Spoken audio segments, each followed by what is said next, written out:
T9 ဆိုတာကသုံးလုံးပေါင်းရင်ကိုဒီတစ်ကိုကြည့်ပြီးတော့သုံးလုံးပေါင်းရင်1နှစ်တစ်က3 4 9 3 4 9 3ဒီမှာဘာလာမလဲနော်ကိုတစ်ကို630ကို63 39 6တစ်19 4နှစ်ကိုတစ်4 3တစ်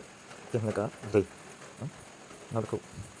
T9 ဆိုတာကသုံးလုံးပေါင်းရင်ကိုဒီတစ်ကိုကြည့်ပြီးတော့သုံးလုံးပေါင်းရင်1ဒီတစ်ကိုကြည့်ပြီးတော့သုံးလုံးပေါင်းရင်1တစ်ကို3ညနော်9တစ်3ည9တစ်3ညโอเคနော်အဲ့ဒီကောင်ကိုပြန်ပြနော်3ခွန်3ည3ခွန်3ည7နှစ်3ည2တစ်4 9က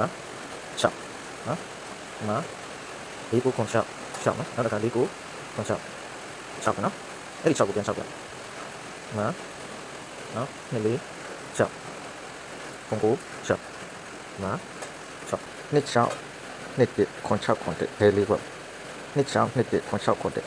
နှစ်6ကလင်နာ site တွေကလင်နာ frame site တွေကြည့်ချင်တယ်ဆိုလို့ရှိရင် Telegram မှာ live ပြီးတော့ကြည့် Telegram က link ထည့်ပေးထားမယ်နော်ကျွန်တော်ဒီမှာ video file အရင်ရှေ့သွားမှာဆိုလို့မဟုတ်မထည့်ပေးတော့